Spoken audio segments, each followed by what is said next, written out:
In the summer of 1992, a farmer named Wu Anai stood at the edge of a small pond in Zhejiang province, China, and made a decision that would quietly rewrite everything we thought we knew about ancient history. The pond had always been there. His whole life, it had been there. His father's life, his grandfather's life, the pond sat at the edge of the village like it belonged to the landscape, like it had always belonged to the landscape. Local legend said the ponds in this area were bottomless. No one had ever proved it. No one had ever tried. Wu Anai decided to try. He borrowed a hydraulic pump, the kind used to drain construction sites, and he started pumping. His neighbors thought he was wasting his time. Some thought he was a little strange. The pump ran for 17 days. And then the water was gone. What Wu Anai found at the bottom of that pond was not rock, not mud, not the ordinary floor of an ancient body of water. What he found was a ceiling. A carved, deliberate, architecturally precise ceiling, descending into a chamber so vast that the pump's work light could not reach the far wall. He had not drained a pond. He had drained the roof of a room.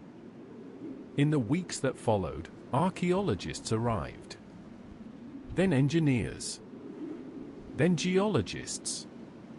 Then the kind of quiet panic that spreads through academic circles when something does not fit, when the evidence refuses to behave the way evidence is supposed to behave. Beneath the ponds of Xiangbeizuan were not one chamber, not 5. There were 24. 24 enormous hand-carved underground caverns, each one unique in shape and size, connected by nothing but proximity, carved into solid siltstone with a precision that left the scientists standing in them largely speechless. The largest chambers were 34 meters wide and 18 meters tall, taller than a 5-story building, wider than an Olympic swimming pool. The ceilings were uniformly sloped at the same angle throughout. The walls were covered in an identical pattern of parallel chisel marks, applied with such consistency that researchers initially assumed they were looking at a mechanical process. They were not. Every mark was made by hand. Nearly 1 million cubic meters of rock had been removed from these chambers. That is roughly equivalent to building 14 Great Pyramids of Giza from scratch, not in stone, but in empty space. Someone took that rock out of the earth, and no one has ever found where they put it. And then, this is the part that matters, no one wrote it down. Not a single historical document. Not a folk tale, not a poem, not a bureaucratic record, not a passing reference in a dynasty chronicle. The Chinese historical record for this region is extraordinarily detailed. It covers tax disputes, flood records, local rebellions, the births and deaths of minor officials. It covers everything. It does not cover this. The caves were dated to approximately 2,000 years ago, during the Western Han Dynasty, based on pottery fragments found in the sediment at the bottom. But the Western Han left meticulous records. The absence is not an accident of history. Something was deliberately erased, or something was built by a group of people who existed entirely outside of official memory. The archaeologists tried every explanation available to them. Tombs, but there were no burial remains, no funerary objects, none of the ritual markers that every other Han Dynasty tomb contains without exception. Military shelter, but the entrances were narrow, easily blockaded from outside, tactically absurd as a hiding place for soldiers. Quarry, but quarries do not have decorated walls. Quarries do not have carved columns of deliberate, ornate design. No one decorates a hole they are digging for raw materials. The most serious academic theory, proposed by Yang Hongxuan of the Chinese Academy of Social Sciences, suggests the caves were built under the orders of King Gojin of Yu around 494 BC, a defeated king who needed somewhere to hide his army after a catastrophic military loss. The scale would match a national mobilization of labor. The secrecy might explain the missing records. But even Yang Hongshuan admits the theory has problems. The caves show no sign of habitation. No cooking remains, no sleeping quarters, no sanitation provisions for the thousands of men who would have been needed both to build and to hide in them. They are clean in a way that inhabited spaces are never clean. And there is something else. Researchers studying the construction geometry notice something that has never been fully explained. Each of the 24 caves was carved independently. They do not connect underground. There are no shared walls, no tunnels between them. And yet the interior dimensions of each cave align with each other with extraordinary precision. The sloped ceilings maintain the same angle. The parallel wall markings repeat at the same interval. To maintain that kind of consistency across 24 separate chambers, the builders would have needed a shared measurement system, a coordinated plan, and the ability to communicate exact specifications between teams who could not see each other's work. Yang Hongshuan wrote directly about this problem. At the bottom of each cave, the ancient builders could not see what the others were doing in the adjoining cave. But the interior of each cave had to match the others, or the wall would have been breached. The measuring devices must have been very advanced. Advanced by what standard? Advanced compared to what? In the world that produced these caves, 2,000 years ago, Iron Age China, nothing of comparable precision exists. Not in the same region, not in the same period. The nearest analog is the Huashan Grottos, found 200 kilometers away, and built an estimated 1,500 years later. Whatever knowledge produced the Longyu caves, it did not pass forward into history. It simply stopped. Let us spend a moment with the question of the missing rock, because it is stranger than it first appears. 1 million cubic meters of stone is an almost impossible number to hold in the mind. Let us try to make it concrete. A standard shipping container, the kind stacked on cargo ships, the kind you see on the back of trucks on the highway, holds approximately 33 cubic meters of volume. 1 million cubic meters is the equivalent of 30,000 shipping containers, filled entirely with solid stone. That stone was removed from the earth by human hands, using tools we believe were iron chisels and wooden mallets, carried out through the narrow entrances of the caves in pieces small enough for a person to lift, and deposited somewhere in the landscape of Zhejiang province 2,000 years ago. Where? Geologists surveyed the area around the caves extensively in the years following their discovery. They found no deposit that could plausibly account for 1 million cubic meters of siltstone. No hill that shouldn't be there. No unusual accumulation of debris in the river valleys. No ancient landfill, no quarry dump, no anything.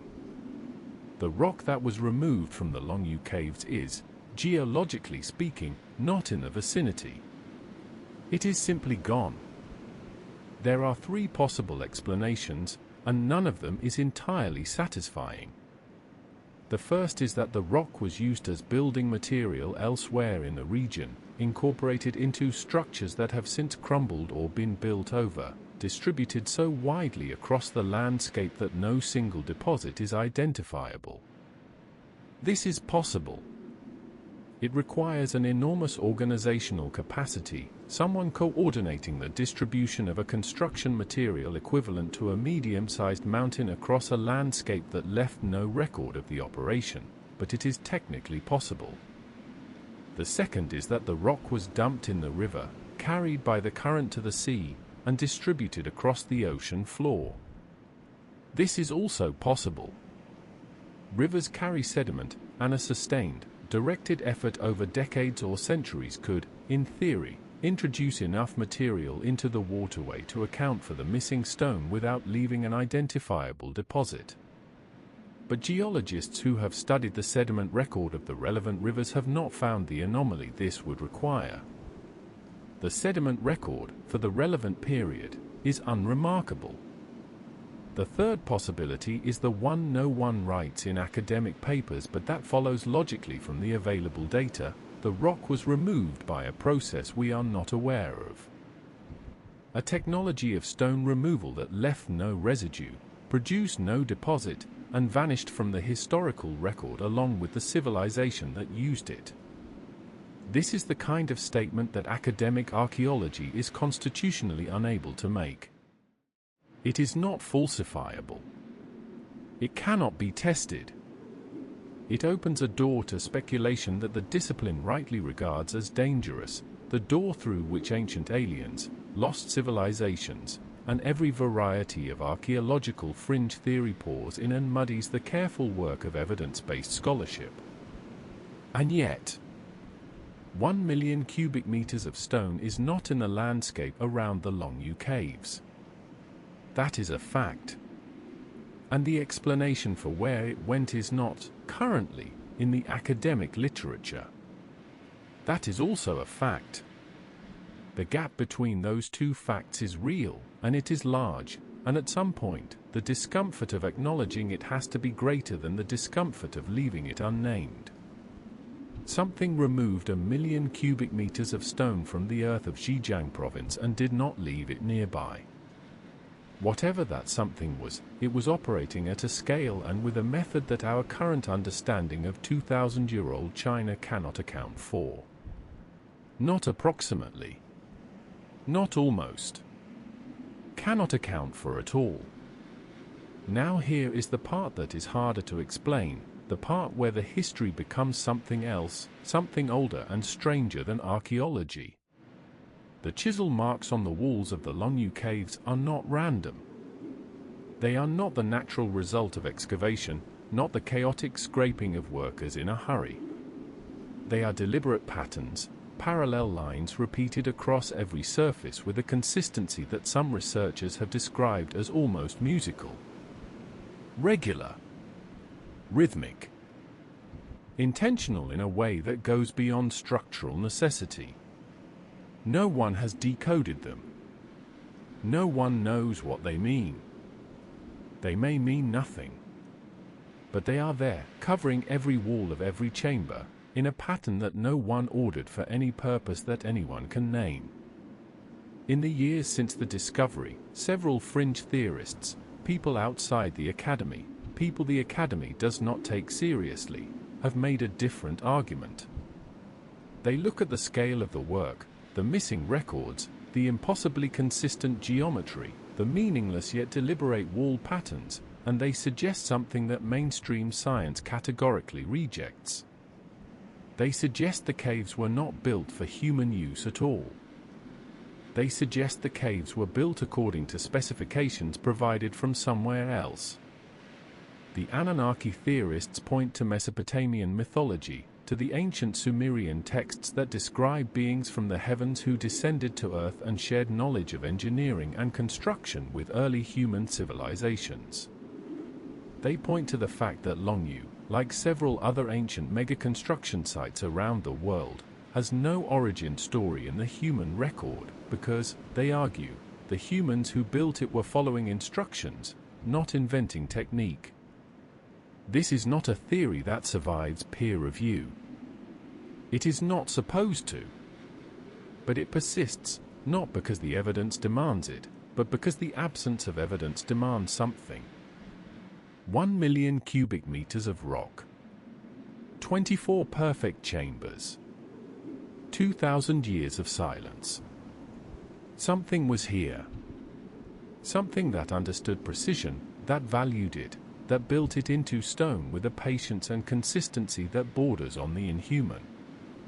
And then it was gone. Just like the record of it. Just like the rock they took away. There is one more detail about the Longyu Caves that the official reports mention briefly and then move past, but that deserves considerably more attention. The chisel marks. Every surface of every cave, walls, ceilings, the faces of the carved pillars, is covered in parallel lines, applied by chisel at a consistent angle and a consistent interval. This is not unusual for a carved rock surface. What is unusual is the consistency. The lines do not vary. They do not drift. Across 24 chambers, carved by different teams who could not see each other's work, in a project that likely took decades or centuries to complete, the pattern does not change. A team of researchers from Japan's Waseda University visited the caves in the late 1990s and spent several months making precise measurements of the chisel marks across multiple chambers.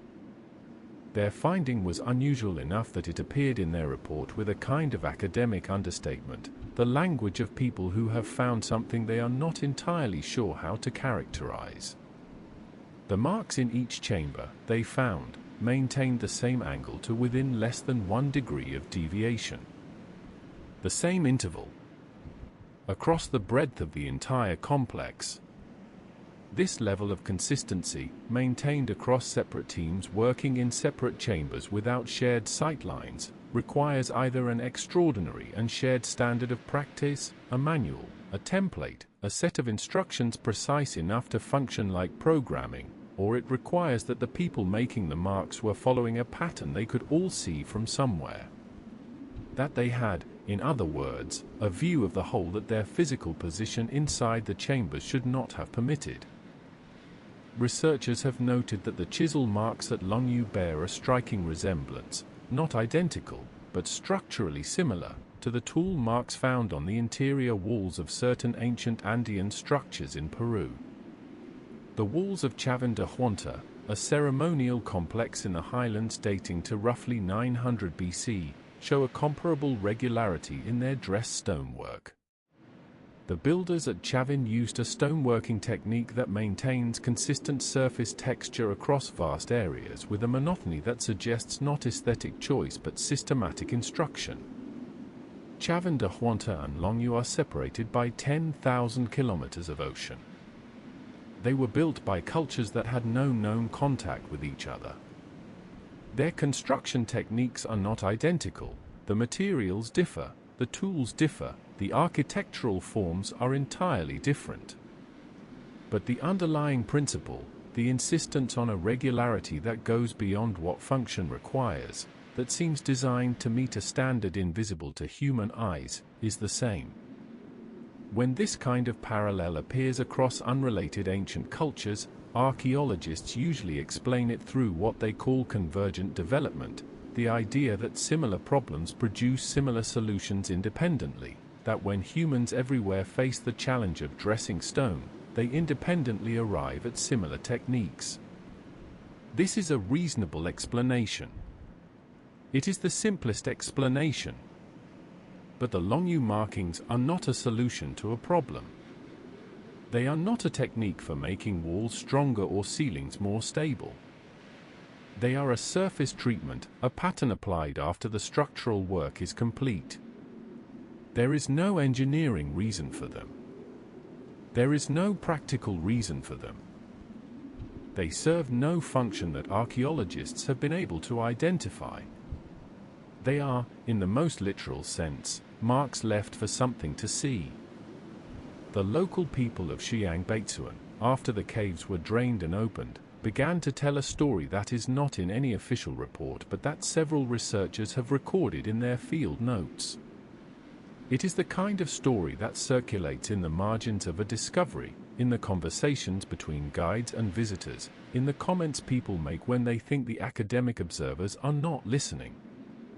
The story is this, that the bottomless ponds were known by the oldest residents of the village as places where, on certain nights, lights were seen underwater. Not reflections of moonlight, not bioluminescence, not anything the villagers had a natural explanation for. Lights, moving slowly, deep in the water that was not water, in the dark beneath the surface. The lights had been seen for generations. The oldest residents remembered their grandparents mentioning them. After the caves were opened and the water was gone and the lights had no medium to travel through, the sightings stopped. No one has put this in a peer-reviewed paper. No one has measured it, documented it, subjected it to the protocols of verification that science requires. It is a story. It is the kind of story that proliferates around mysterious places, fed by the human appetite for the uncanny, shaped by the desire to make the inexplicable meaningful. And yet, the chisel marks are real. The missing million cubic meters of rock are real. The 24 perfectly coordinated chambers are real. The silence in the historical record is real. These are not stories. These are documented facts, and they are facts that no one has explained. The lights beneath the water may be a story, but the water itself concealed something extraordinary. And whatever that extraordinary thing was, whatever made these chambers, whatever standard they were built to meet, whatever purpose they served in the long centuries before the water covered them, it understood something about space and precision and scale that we have not yet recovered. The caves are still there. The marks are still on the walls. And the pattern, the consistent, inexplicable, cross-chamber pattern, is still waiting for someone to ask what it means. We will come back to the caves. We will come back to the chisel marks and what they might have in common with something found 6,000 miles away, on the other side of the planet, beneath the surface of a different kind of silence. But first, let us go to water. Let us go to the place where a man who called himself a sleeping prophet made a prediction in 1938 that came true, exactly as he described it, exactly when he said it would. And let us ask ourselves what that means about the boundary between history and something older, stranger, and considerably more unsettling. Edgar Cayce died in January of 1945. He was 67 years old, and he had spent most of his adult life lying down on a couch with his eyes closed, speaking. What he said while his eyes were closed filled 14,000 documented transcripts. Diagnoses for medical patients who had never met him. Descriptions of past lives in civilizations that no longer existed. Readings of energy fields around living bodies. And buried among the stranger material, in a reading dated to 1938, a very specific prediction about a very specific piece of geography. He said, a portion of the temples of Atlantis may yet be discovered under the slime of ages and sea water near Bimini. He said, expect it in 68 or 69, not so far away. 1938, 30 years before anyone looked. On the 2nd of September, 1968, a zoologist and archaeologist named J. Manson Valentine was diving in the shallow waters off the northwest coast of North Bimini Island in the Bahamas. The water was clear, warm, only about 5.5 meters deep. And on the ocean floor, in perfect linear arrangement, stretching for nearly 800 meters through the blue Caribbean light, he found a road. Not a suggestion of a road. Not a vague geological formation that could, with imagination, resemble something man-made. A road. Enormous rectangular limestone blocks, fitted together with a precision that had no business being at the bottom of the sea, stretching in a gently curving J-shape that disappeared into the distance in both directions. Valentine was trained. He knew what naturally occurring limestone formations looked like. He knew what erosion produced, what wave action produced, what geological uplift produced. He spent months examining what he had found, and then he wrote, I am convinced these are the remains of a highway built by an ancient culture. The world disagreed.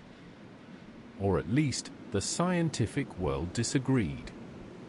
Geologists who examined the site concluded that the blocks were natural beach rock, fractured along natural joints by a process called beach rock formation, in which carbonate sediment solidifies in layers and then fractures under thermal stress into roughly rectangular pieces.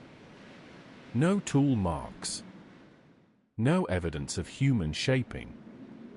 Natural processes, working over thousands of years, can occasionally produce something that looks almost deliberate. Almost deliberate. The blocks at Bimini are not almost deliberate. They are 63 blocks, in some places stacked in 2 and 3 layers, and naturally occurring beach rock does not stack. Naturally occurring beach rock does not maintain a consistent alignment over 800 meters. Naturally occurring beach rock does not have what later investigators found when they looked more carefully, a second, parallel formation running alongside the first, like the lanes of an ancient divided road. In 2004 and 2005, a team led by researcher Greg Little conducted underwater sonar surveys of the entire Bimini area, and found not 1 but 3 separate linear stone formations in the same stretch of sea floor. They also found what appeared to be anchoring stones, large cut stones with holes bored through them, of the kind used to moor vessels in ancient Mediterranean harbors. The stones were not native to the Bahamas.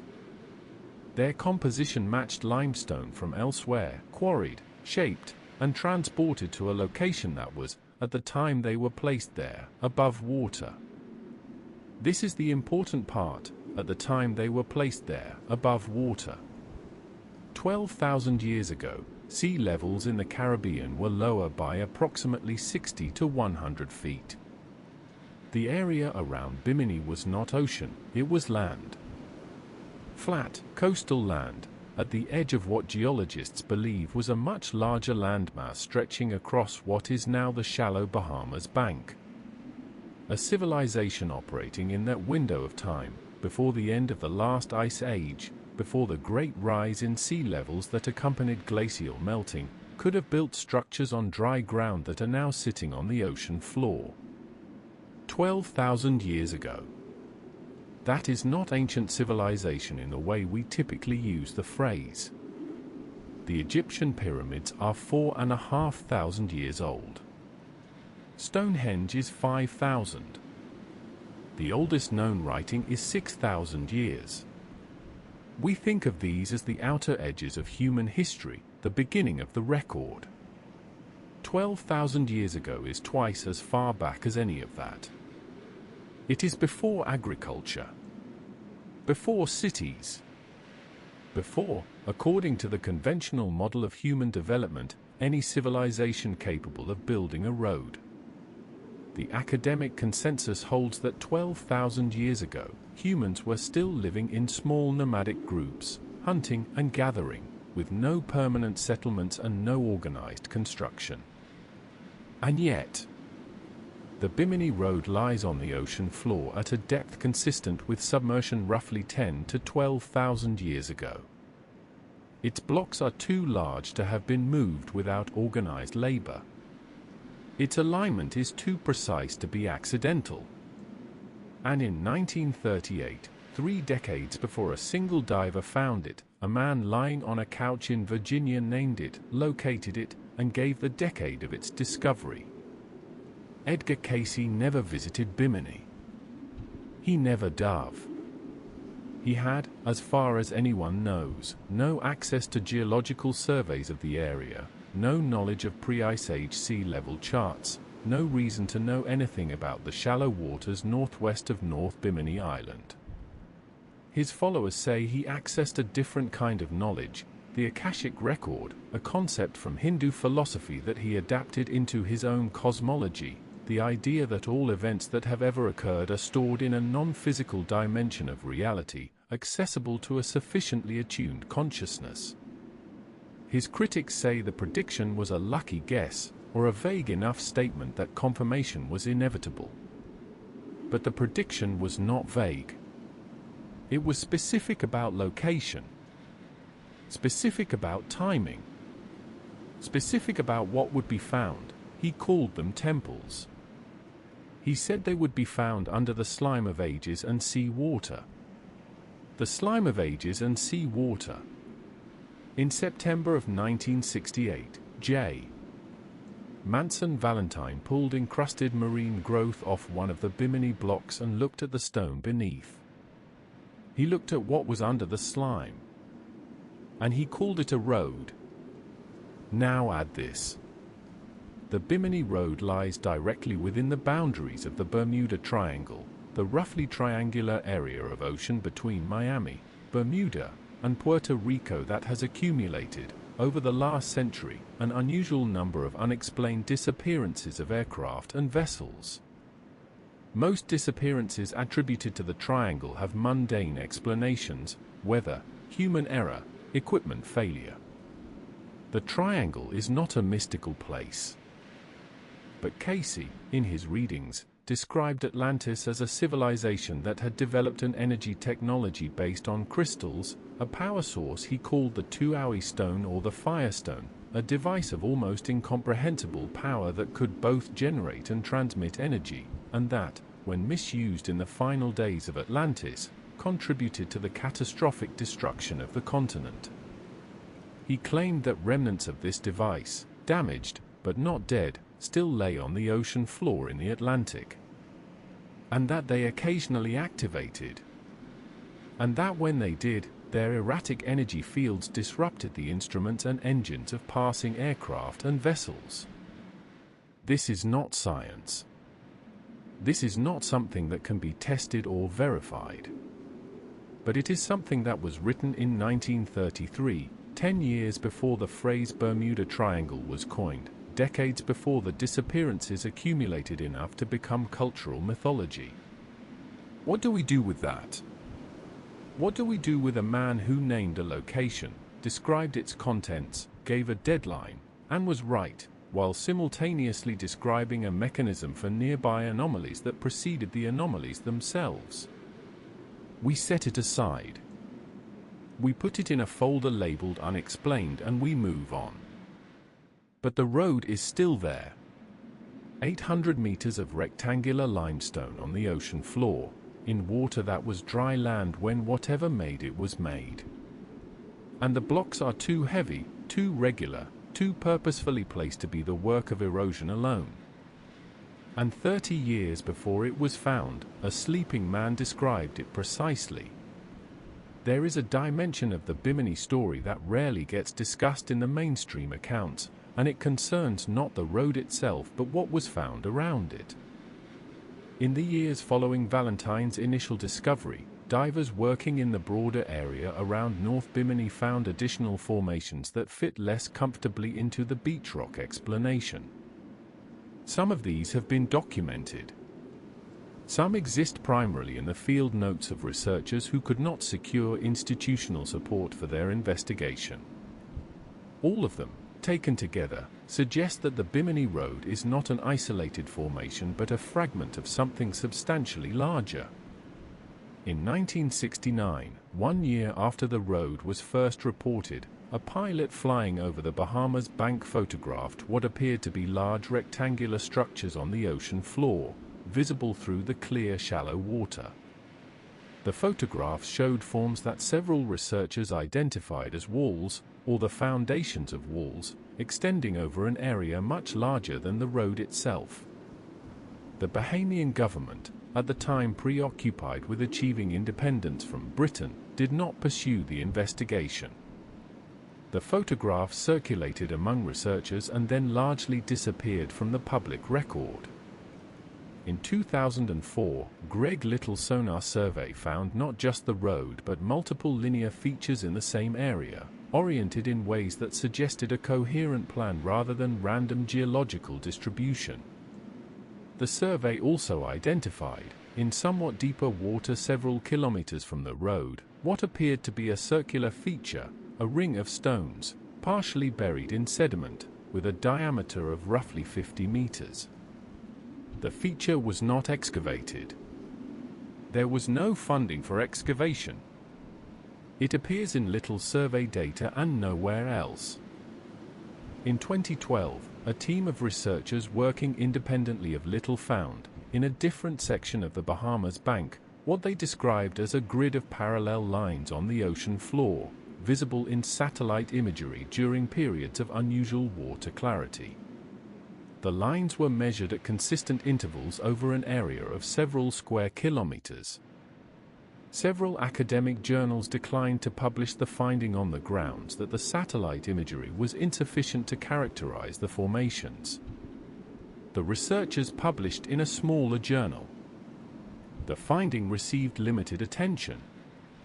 None of these discoveries, individually, constitutes proof of anything.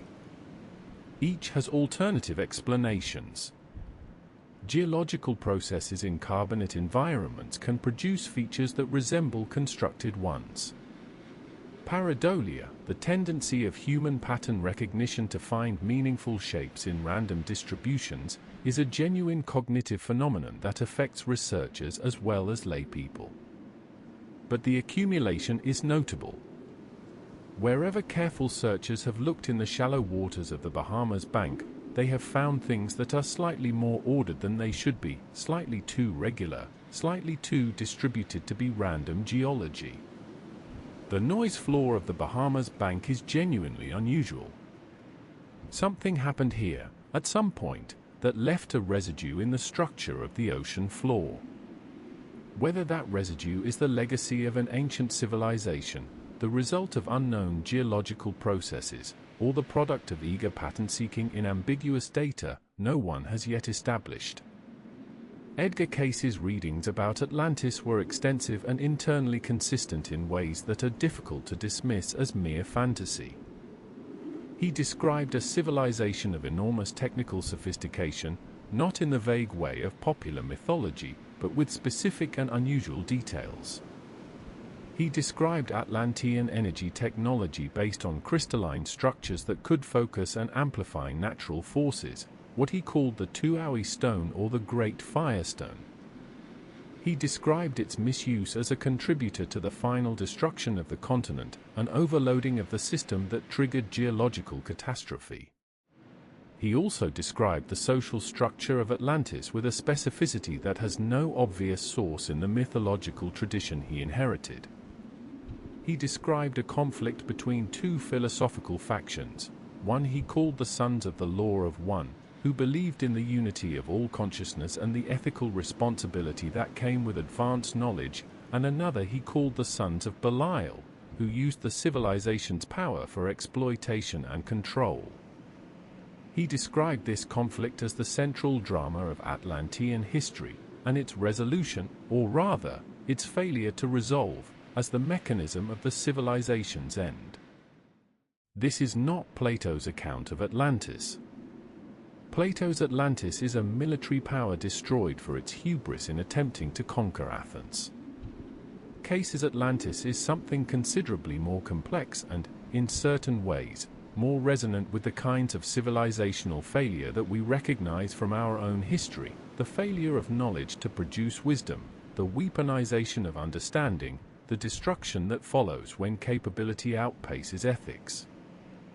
Whether Cayce was accessing real information about a real civilization, generating internally consistent mythology from his own unconscious, or doing something else entirely that we do not have adequate categories for, these are questions that cannot be answered with the tools currently available. What can be said is that his descriptions are more specific, more internally coherent, and more verifiable in certain of their predictions than the content of most prophetic traditions. The road is one prediction. The timing is another. The location, the Bahamas Bimini area specifically, the shallow waters of what was once a much larger landmass, is a third. All three were correct. The road exists. It was found when he said it would be found. It is where he said it would be found. 3 correct predictions, made 30 years in advance, about something that at the time of the prediction had not been seen by human eyes for at least 10,000 years. What are the odds? Mathematically, they can be calculated, roughly. The probability of correctly naming a specific small island in the Caribbean as the location of an archaeological discovery, to within a decade of the discovery, by a method other than lucky guessing, is extremely small. Conspiracy theorists sometimes suggest that Casey had access to documents or charts that have since been suppressed, that the Bimini Formation was known to certain parties before 1968 and that Casey's prediction was not a prediction at all but a disclosure. This is a theory without evidence, but it is not, in the strict sense, impossible. What is also not impossible, and this is the genuinely uncomfortable thing, is that Casey was doing exactly what he said he was doing. That there exists, somewhere in the structure of reality, an accessible repository of information about events that have occurred and will occur. That in certain states of consciousness, the deep relaxed state that Casey called his sleep, and that modern neuroscience might characterize as a kind of non-ordinary awareness, that repository becomes partially available. This is not science. This is not something that can be tested in a laboratory. It is, however, the hypothesis that best fits the data, if the data is taken seriously. And the data, the correct prediction of an underwater formation by a man with no relevant knowledge, 30 years before its discovery, demands to be taken seriously. The sleeping prophet woke and spoken was, in this specific and verifiable instance, correct. The road is still there. And the question of how he knew it was there is still, as of tonight, unanswered. Let us step back for a moment from the specific claims about Bimini and think about the larger question of what underwater archaeology has revealed in recent decades about the extent of what we have lost. The Indian Ocean. Off the coast of Gujarat, near the ancient port city of Dwarka, in water that was dry land approximately 9,000 years ago, divers have found geometric stone structures, walls, platforms, apparently dressed stone, that have generated intense academic controversy since their discovery in 2001. The Indian government launched official surveys. Researchers from the National Institute of Ocean Technology documented the formations extensively. The debate about whether they are natural or man-made has not been resolved. But their location, in water that was above sea level during the period when, according to ancient Indian texts including the Mahabharata, the city of Dwarka stood before being claimed by the sea, is at minimum a remarkable coincidence.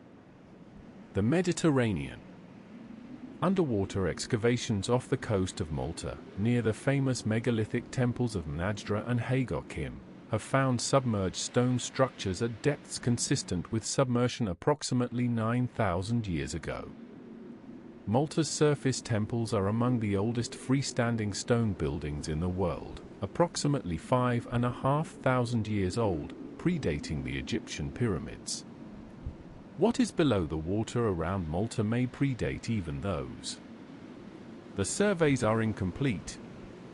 The funding is insufficient. The structures sit at depths that make systematic excavation enormously expensive and logistically complex. The Black Sea. In the early 2000s, oceanographers Robert Ballard and Petko Dimitrov, working separately, found evidence that the Black Sea was a freshwater lake until approximately 7,200 years ago, when the rising Mediterranean broke through the Bosphorus in a catastrophic flood that drowned a freshwater landscape the size of several modern countries. Ballard found, at the edge of the ancient shoreline, now 150 meters below the surface, what appear to be the remains of wooden structures. Tool marks on stone. A possible ancient shoreline with signs of human activity. And at those depths, in the cold, low-oxygen water of the deep Black Sea, organic material can survive for thousands of years in conditions that would destroy it almost anywhere else. These are not the Bimini Road.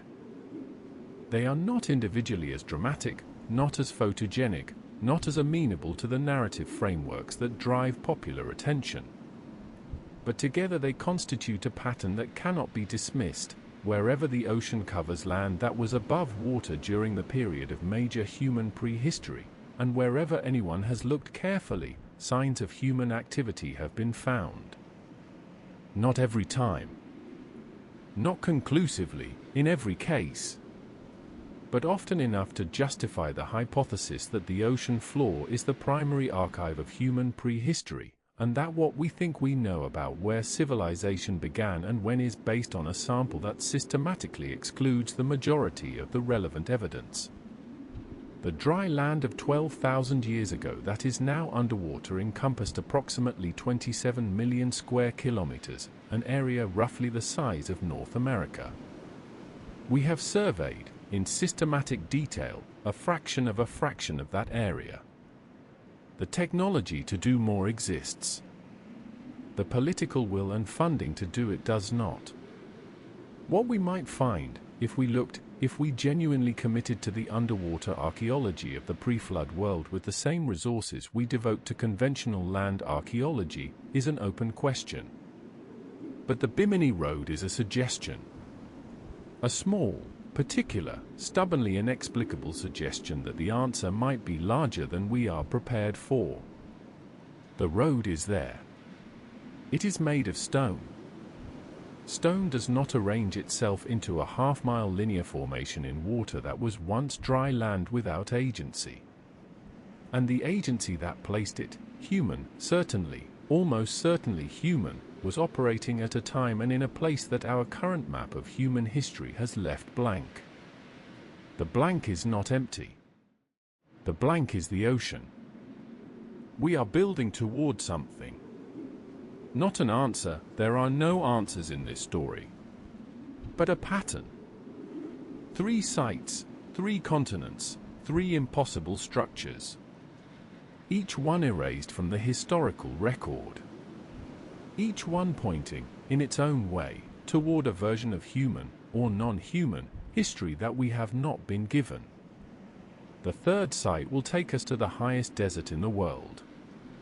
To a plateau in Bolivia where someone spent 3,000 years drawing lines in the earth that can only be fully seen from above. Lines 50 times larger than the Nazca Lines.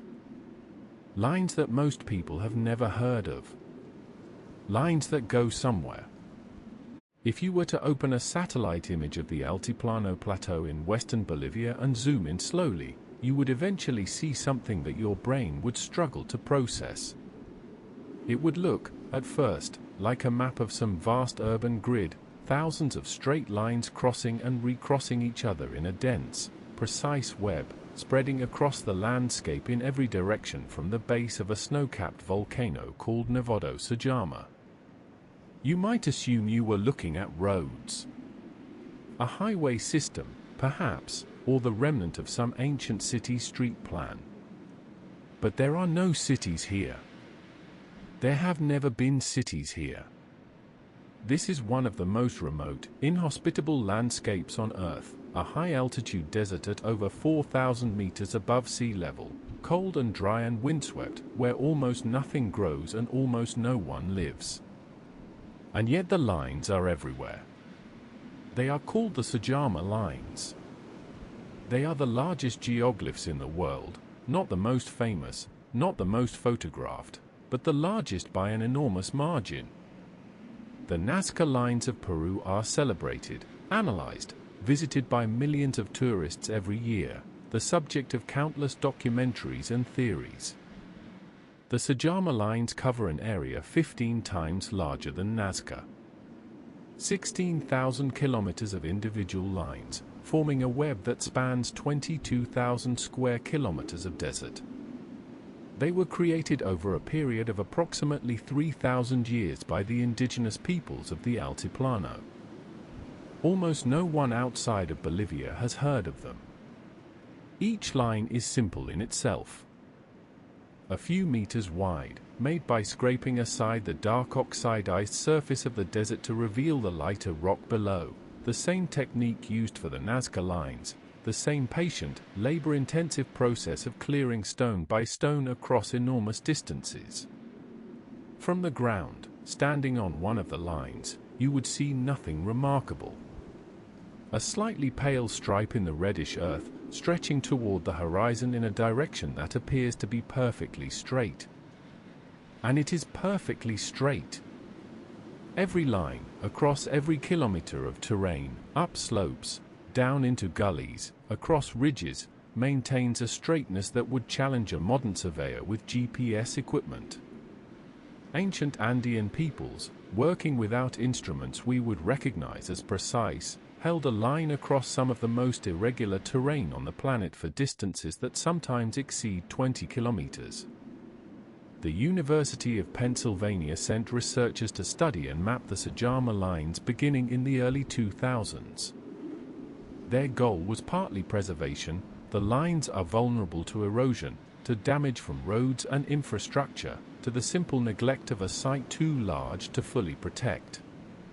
But their research also produced the most detailed academic analysis of the lines available, and what they found complicated the simple explanation significantly. The lines are not random. They form a coherent network. They connect to each other at nodes, intersection points where multiple lines converge, and where, almost without exception, researchers found either shrines, burial towers called chulpas, or small ancient settlements. The lines are not decoration. They are not art in the conventional sense. They are infrastructure. A system of connection between sacred sites, stretching across 3,000 years of continuous construction and use.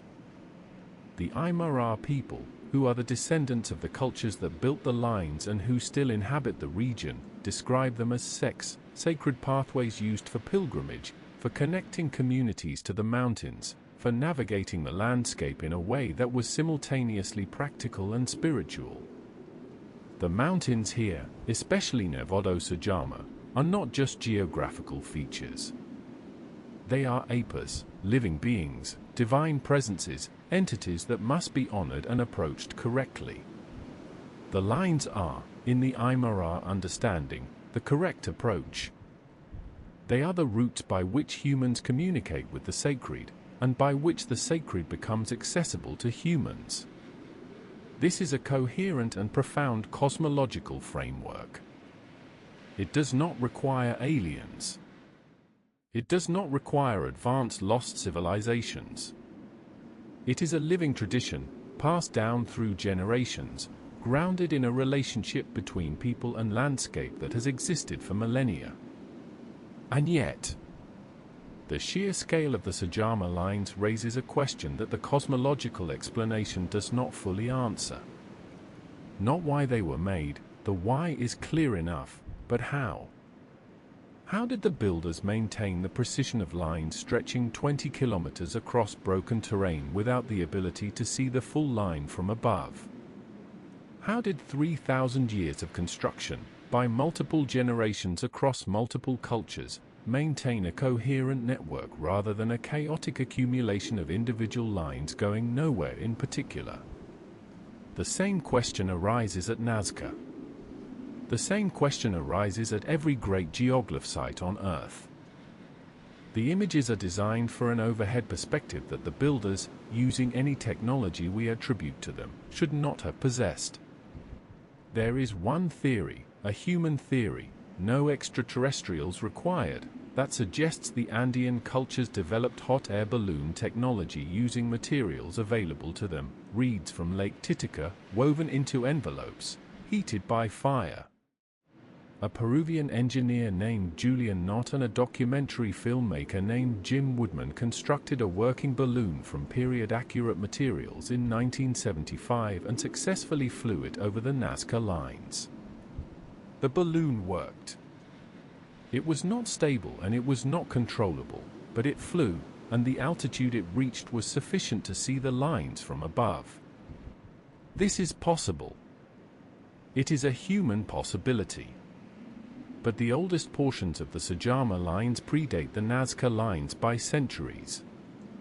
And the network covers an area that would require not a single balloon flight over a single site, but a systematic aerial survey of 22,000 square kilometers, a scale that even a functioning balloon technology would struggle to explain.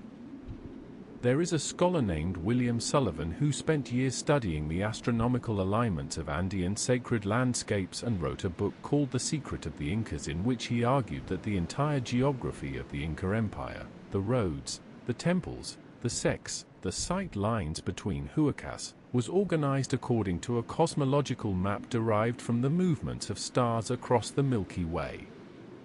Sullivan's thesis, simplified, is this: that the Andean people did not merely observe the sky. They replicated it on the ground.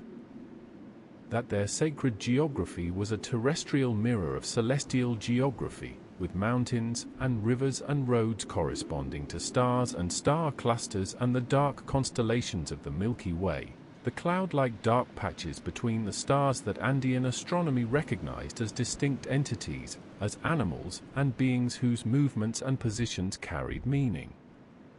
This is not fringe scholarship. Sullivan worked with one of the world's leading authorities on Andean archaeoastronomy, Anthony Aveni, and while his more speculative conclusions have been contested, the underlying observational data, the alignments, the correspondences between terrestrial and celestial geography, has been largely accepted by the field. Now apply this framework to the Sajama lines. If the Aymara, like the Inca, organized their sacred landscape according to celestial correspondences, then the lines are not paths between places on the ground. They are paths between places in the sky, projected downward. The network of 16,000 kilometers of lines is a map of something above, rendered in desert rock, maintained across 3 millennia by cultures who understood that they were keeping not a road system but a cosmological diagram intact.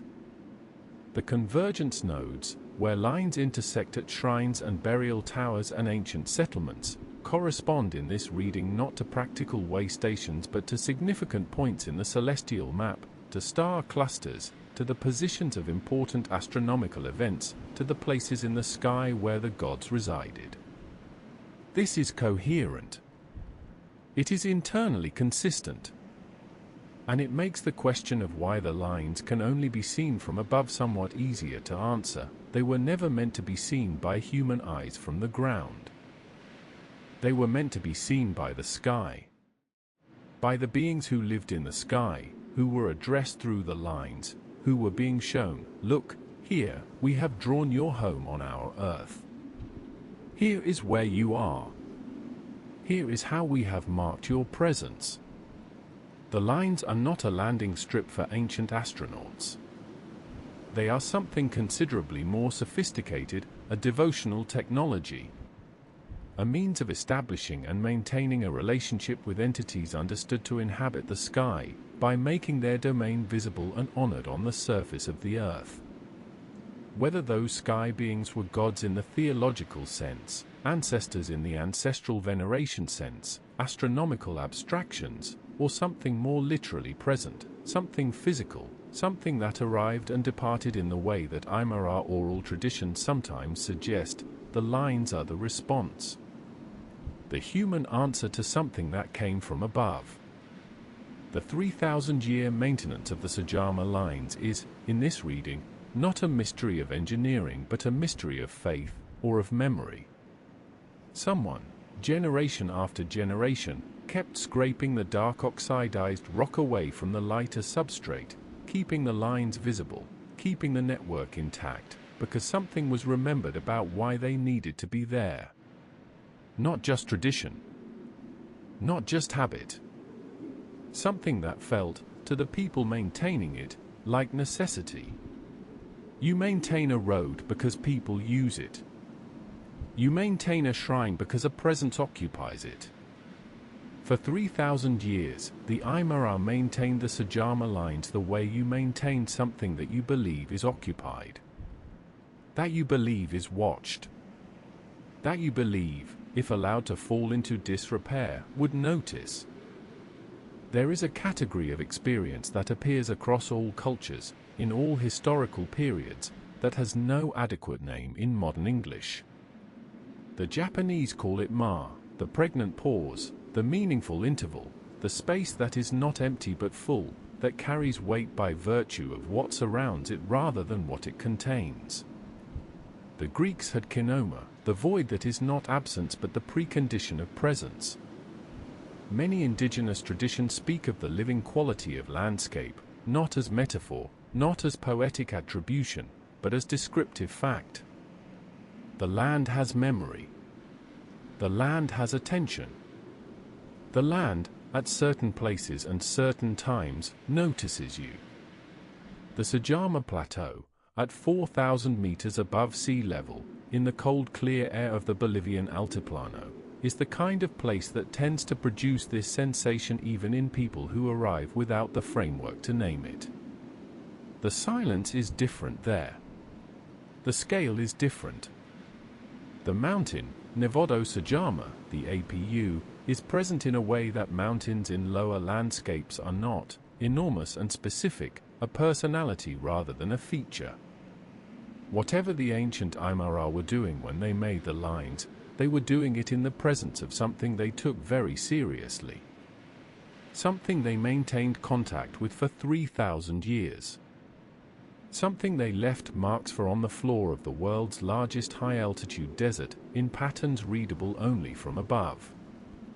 The astronomer and science communicator Carl Sagan, a man famously skeptical of claims about ancient visitors, a man whose rigor in demanding evidence was one of his most important contributions to public understanding, wrote something in his 1980 book Cosmos that has always felt, to careful readers, slightly uneasy. He wrote that if extraterrestrial beings had visited Earth at any time in the last 100,000 years, we would expect to find some trace of their presence in the archaeological record. And he wrote that he did not find that trace, and therefore concluded that no such visits had occurred. What Sagan did not account for, what no one in his era adequately accounted for, is how little of the last 100,000 years is in the archaeological record. How much of the land on which most of human history would have occurred is now ocean floor?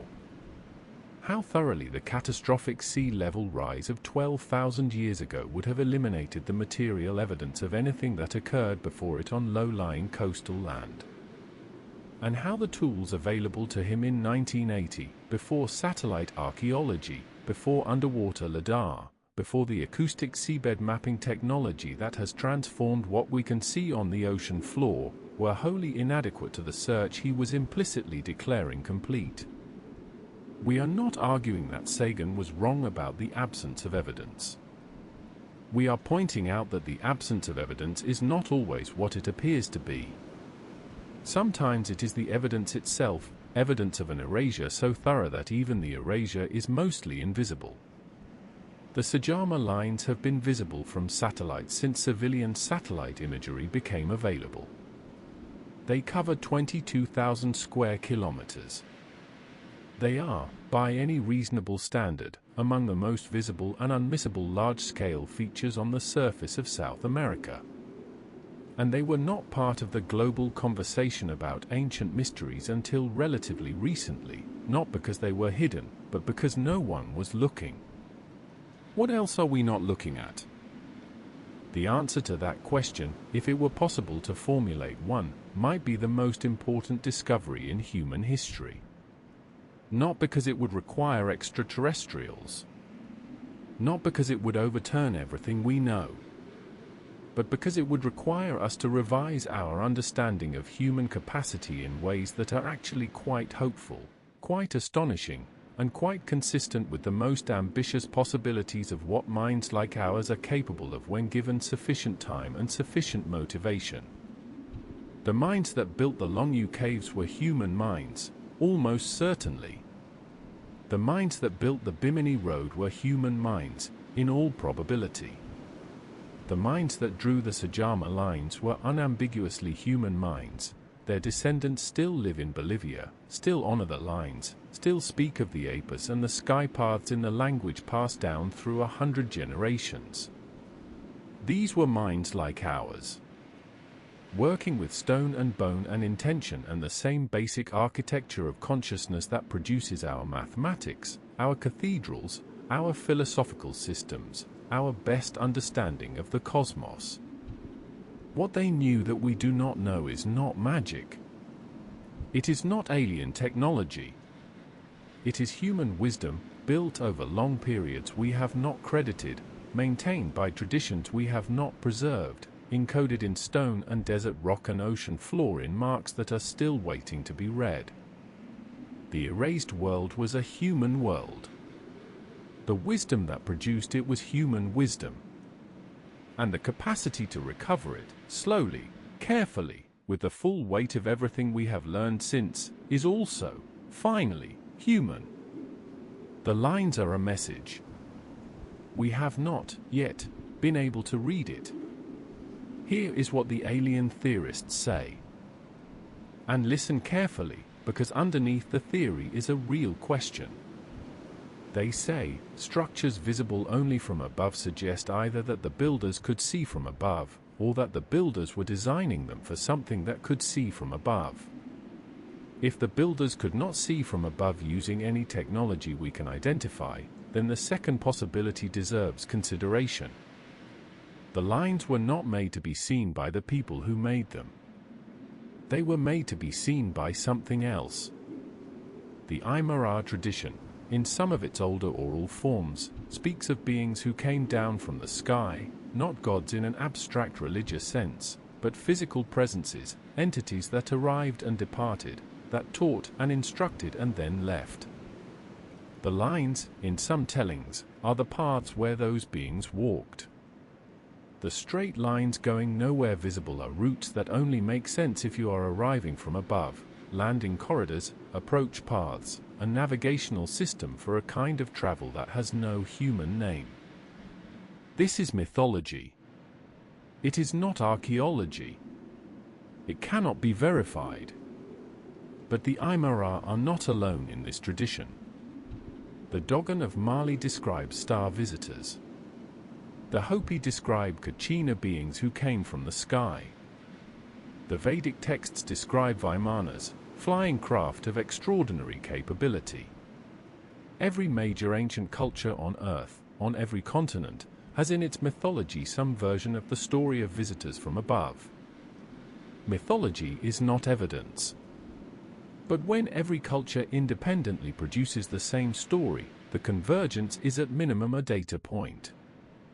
The human mind, across all cultures, across all eras, tells the same story of something coming down from the sky and changing what humans know how to do. What if that story is not metaphor?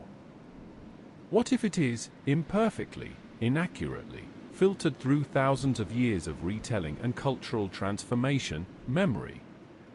Let us consider, briefly and carefully, what it would mean if the conventional model of human prehistory is incomplete. Not wrong. Not a lie, not a suppression, not a conspiracy. Incomplete.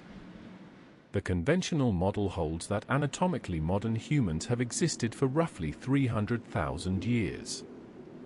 For the first 290,000 of those years, we lived in small nomadic groups, using stone tools, gathering and hunting, leaving behind only the most durable traces of our existence, shaped stones, occasional hearths, rare and precious evidence of symbolic thought. Then, approximately 10,000 years ago, something changed. Agriculture. Permanent settlements. Social hierarchy. Writing. Civilization. Everything we recognize as history, compressed into the final 10,000 years. This model is supported by enormous amounts of evidence. It is not invented. It reflects what has actually been found. But it has a structural vulnerability that archaeologists acknowledge and rarely discuss in public, which is this: the model is built entirely on what survives. And what survives is radically constrained by material and circumstance. Stone survives. Pottery survives. Bones survive, sometimes. What does not survive, in the vast majority of cases, is anything made from organic material, wood, fiber, leather, even fired clay in wet environments degrades over long periods. What does not survive is anything in a geologically active area, anything near coastlines that have been submerged, anything in regions subject to regular flooding. What does not survive, overwhelmingly, is the evidence of civilizations that built with wood, that settled near coasts, that inhabited the land that is now ocean floor. Here is the relevant geography. Sea levels during the last glacial maximum, approximately 20,000 years ago, were roughly 120 meters lower than they are today. 120 meters. The coastline of the world was not different from ours, it was unrecognizably different. The British Isles were connected to mainland Europe. Australia was connected to Papua New Guinea and several adjacent islands. The Persian Gulf was dry land. The Gulf of Mexico was substantially shallower. And the Bahamas Bank, the shallow carbonate platform on which the Bimini Road sits, was a landmass of several thousand square kilometers, well above sea level, in the tropics, near the ocean, with the kind of climate and resources that make settled habitation attractive. If a civilization existed on that land between 20,000 and 10,000 years ago, and built its structures from materials that are not stone, or built its stone structures in areas that are now submerged, we would not know. We would have, at most, the durable outliers, the stone formations on what are now ocean floors, the underground chambers that survived the flooding of the surface, the carved lines in desert rock too remote to be affected by sea level changes. We would have, in other words, exactly what we have. The Bimini Road, the Longyou Caves, the Nazca Lines.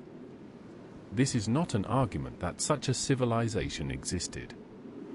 It is an argument that the absence of evidence for such a civilization is not the same as evidence of absence. The ocean has hidden more of human history than any act of intentional suppression could have achieved.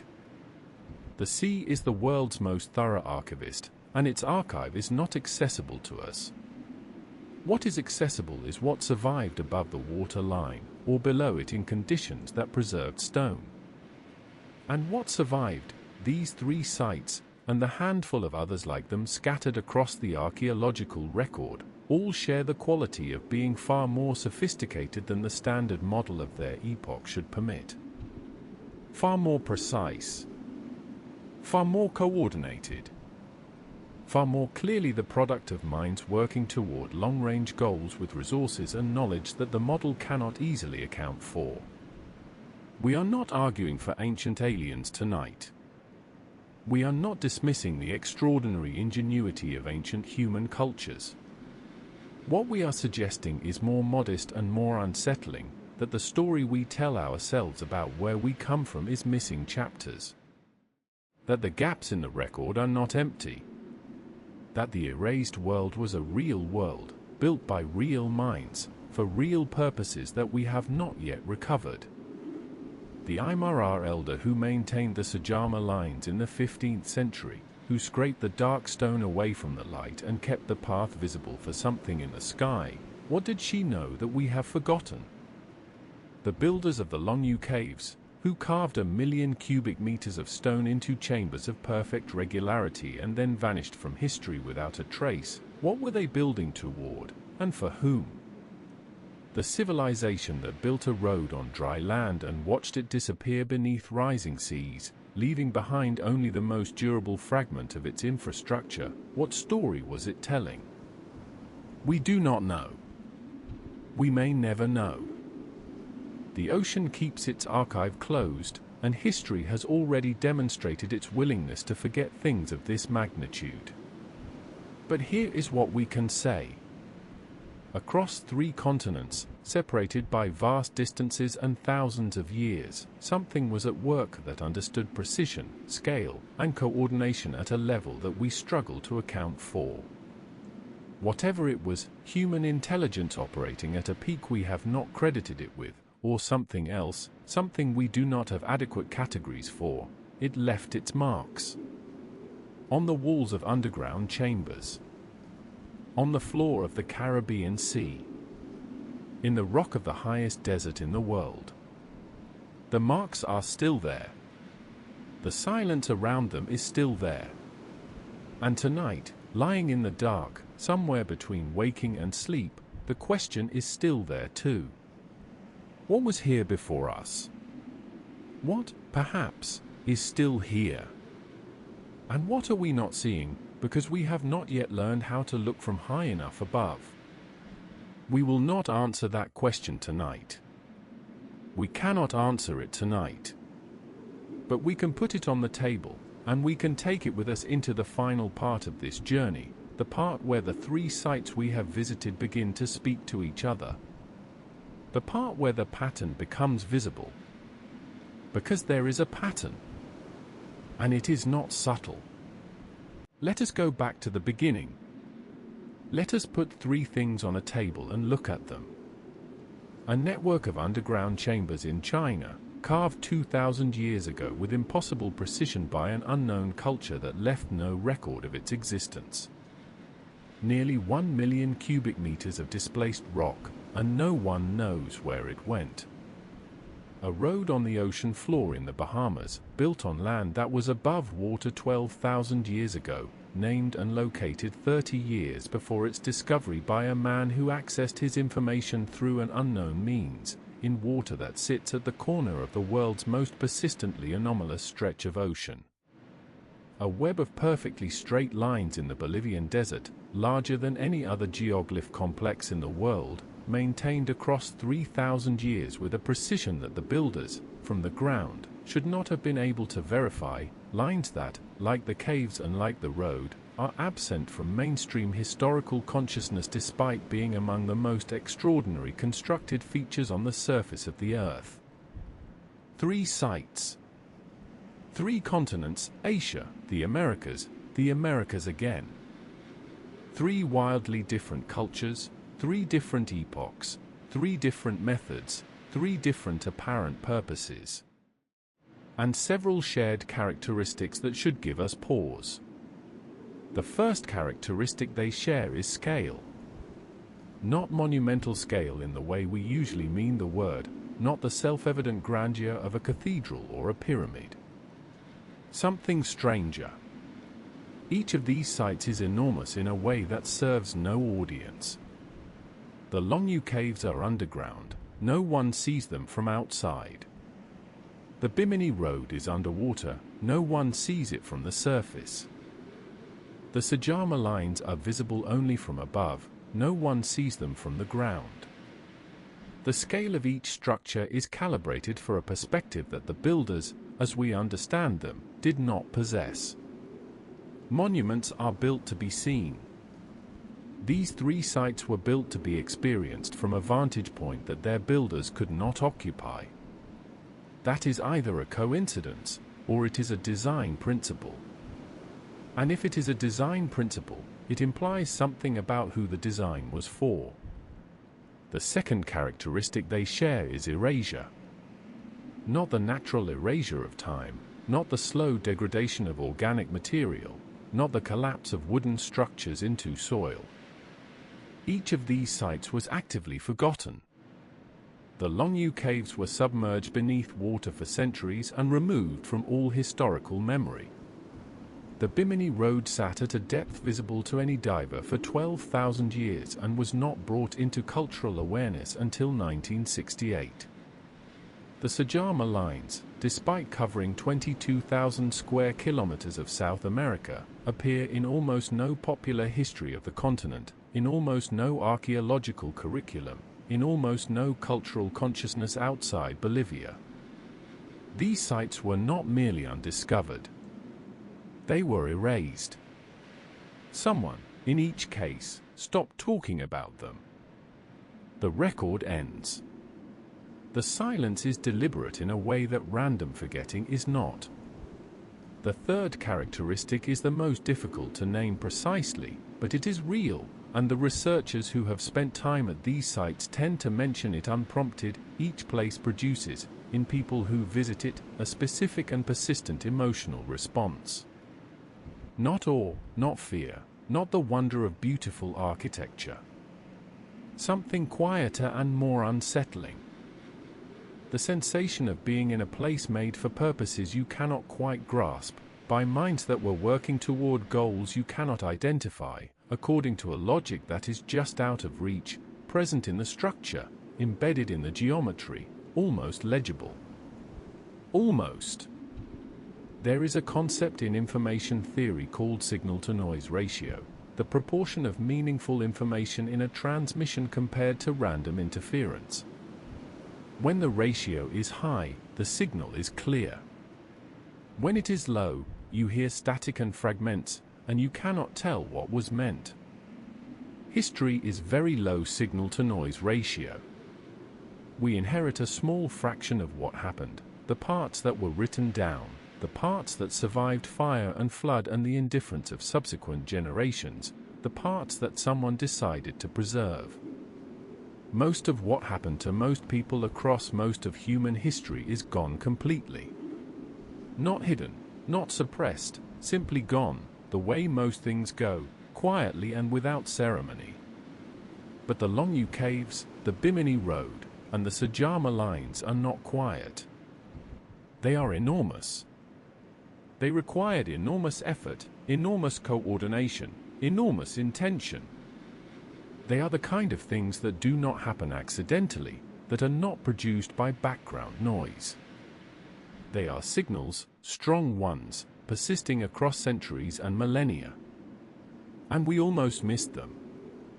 We did miss them until the accidents of drainage pumps and airplane windows and satellite surveys revealed them.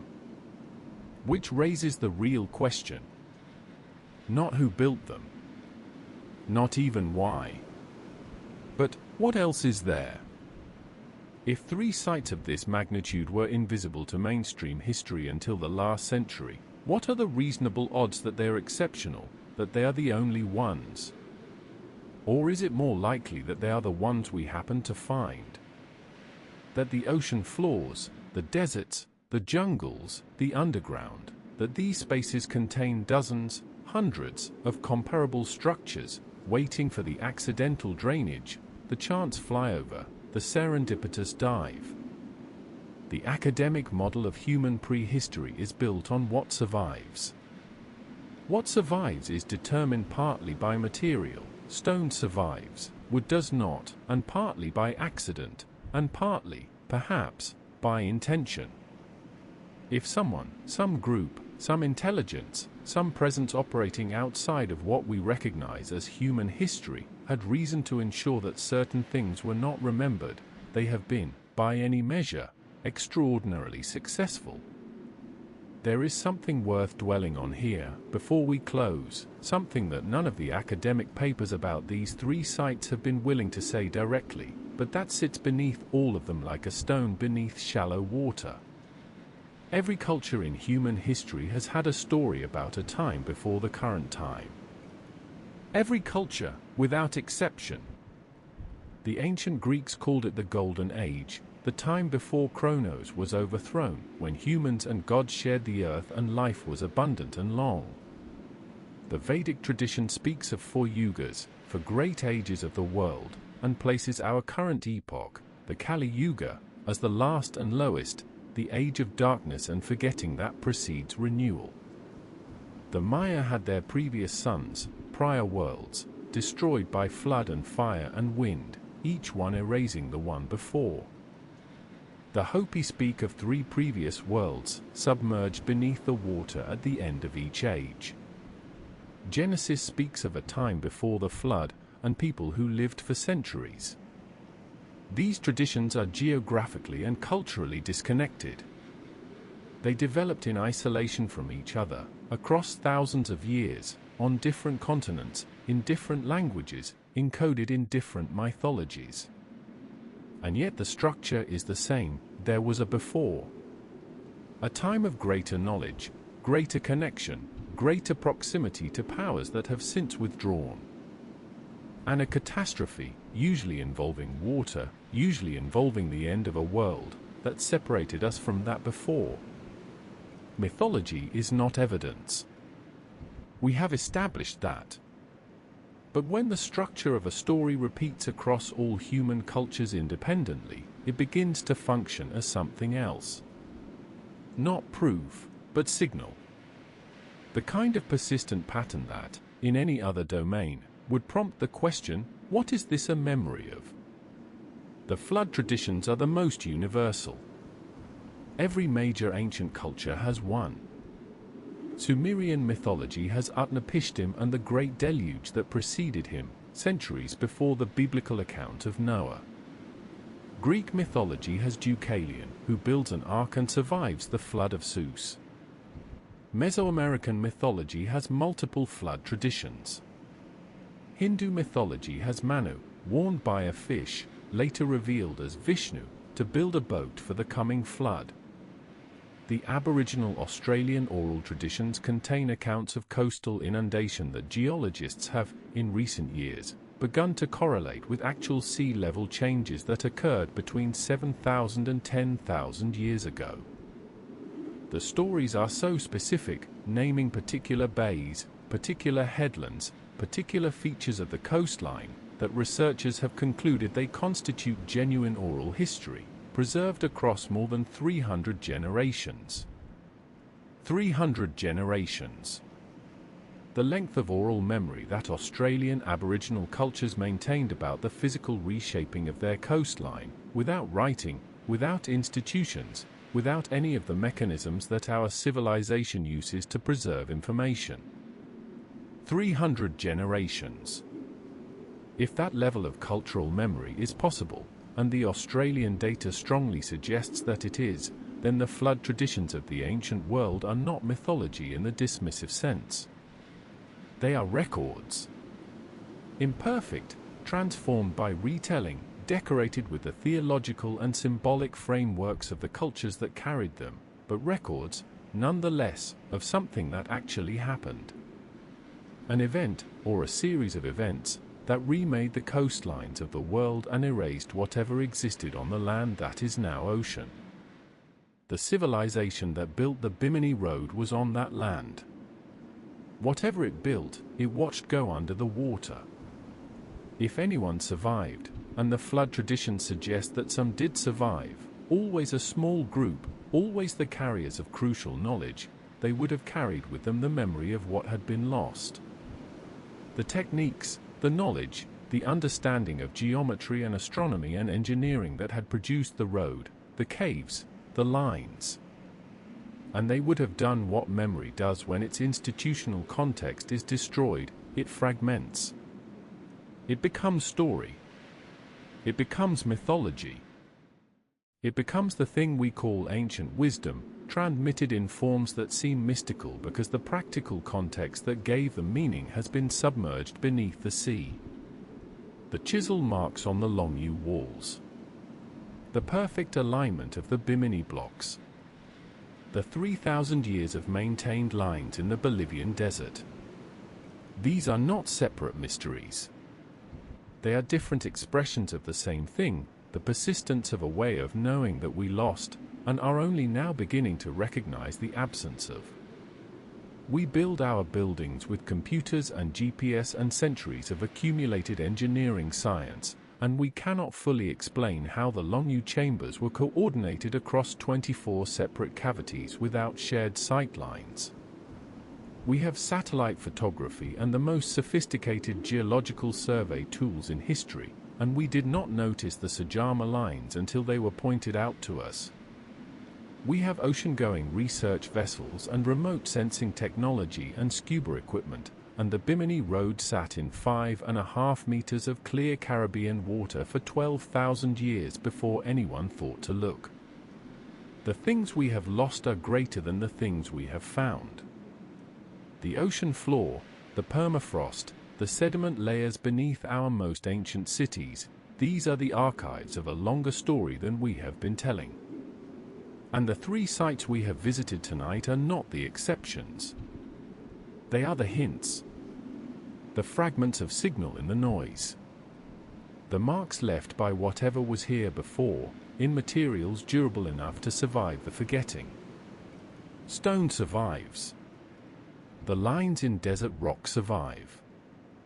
The road beneath the water survives. And the question they carry, who made this, and why, and what did they know, survives as well. In the walls of underground chambers, in the shallow waters of the Caribbean, in the cold desert air of the Bolivian plateau. Waiting for the question that is patient enough to ask it. We are the inheritors of a very long story. We have been reading it from somewhere near the middle. The beginning is beneath the water.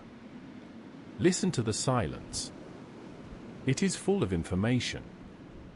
The Aymara have a phrase for the mountains that watch over the Nazca Lines. APU, they call them. The living mountains. The ones that see. APUs do not need to be real in the geological sense. They do not need to be literally alive, for the concept to contain something true. The idea that the landscape holds memory. That the places where humans have worked and gathered and made meaning retain something of that making. That the stone remembers, even when the people have forgotten.